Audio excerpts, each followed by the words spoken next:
प्रभु यीशु मसीह के मधुर और मीठे नाम में आज दिनांक 26 अगस्त दिन शनिवार को हम आप सब श्रोताओं का हार्दिक स्वागत करते हैं।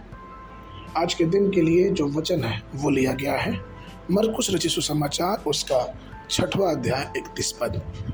वचन कहता है, उसने उनसे कहा, तुम आप अलग किसी जंगली स्थान में जाकर थोड़ा विश्राम करो, क्योंकि बहुत लोग आते जाते हैं और उन्हें खाने का अवसर भी नहीं मिलता था। प्रियो, यहाँ तक कि प्रभु यीशु मसीह को भी विश्राम और फुर्सत की जरूरत थी। वो ईश्वर का पुत्र था और पिता के द्वारा किए गए वादे के अनुसार वो मसीह शरीर रूप रख के धरती पे आया, लेकिन फिर भी उसे विश्राम की आवश्यकता थी, क्योंकि वो मनुष्य रूप में था। जब मसीह, जिसकी 4000 वर्षों तक प्रतीक्षा की गई, इस दुनिया में आया तो उसके पास सेवा के लिए सिर्फ 3.5 वर्ष दिए गए। लेकिन उपदेश देकर गांव-गांव, शहर-शहर घूम के परमेश्वर की सेवा करता रहा, बीमारों को ठीक करता रहा, शुद्ध आत्माओं को निकालता रहा। और इन सब के बावजूद यीशु मसीह चूँकि शरीर में थे तो उन्हें विश्राम की आवश्यकता थी, क्योंकि उन्हें मालूम था कि विश्राम के बाद और भी प्रभावशाली रूप से प्रभु की सेवा होती है। इसलिए यूहन्ना 9:4 में यीशु मसीह ने कहा, जिसने मुझे भेजा है, दिन होते ही मैं उसके काम करूंगा, और रात आ रही है जब कोई काम नहीं कर सकेगा। उस 3.5 वर्षों में उन्होंने तीव्र गति से काम किया, और इसकी इतनी व्यस्त गति में भी उन्होंने उस बीच के समय अपने चेलों को और खुद को विश्राम दिया। पवित्र शास्त्र कहता है मरकुस 6:31 में, क्योंकि बहुत से लोग आते और जाते थे और इसलिए चेलों को और यीशु को खाने का भी समय नहीं मिलता था। इसलिए प्रभु यीशु मसीह चेलों को ले जाकर सुनसान जगह पर विश्राम किए।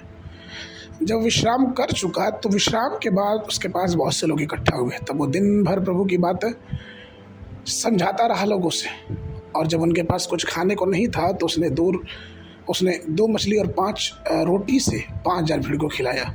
मरकुस उसके 6:41 से 45 के पदों में हम देख पाएंगे। उपदेश के बाद एक बड़ा चमत्कार हुआ, और उससे पहले एक थोड़ा सा विश्राम। हमें ज़रूरी है कि हम कभी कभी विश्राम करें, क्योंकि विश्राम में जब हम रहते हैं तो हमारा ध्यान प्रभु पे रहता है। हम प्रभु के उन सारे चमत्कारों के बारे में स्मरण कर सके, याद कर सकते हैं जो प्रभु ने हमें और आपको दिए हैं। इसलिए प्रियो, ये ज़रूरी है कि अपनी सेवाओं के दौर में, अपने धरती पे जीवन के दौर में कुछ समय विश्राम करें और उन सब आशीषों के बारे में सोचें जो परमेश्वर ने हमारे जीवनों पे की है, जो प्रभु यीशु मसीह ने हमारे जीवनों के लिए किया है। उसने क्रूस की मृत्यु सही कि हम पापों से छुड़ाए जाए, उसने लहू बहाया कि हमारा उद्धार हो, उसने हमें अपनी सामर्थ्य दिया जिसके द्वारा इस धरती पे हम प्रभु की महान कार्यों को कर सकते हैं। थोड़ा विश्राम करें और फिर से प्रभु में प्रभावशाली सेवा में लग जाएं। आज के मनन के लिए मलाकी की पुस्तक उसका 4 अध्याय 2 पद। परंतु तुम्हारे लिए जो मेरे नाम का भय मानते हैं, धर्म का सूर्य उदय होगा और उसकी किरणों के द्वारा तुम चंगे हो जाओगे, और तुम निकल कर पाले हुए बछड़ों के नाई कूदोगे और फांदोगे।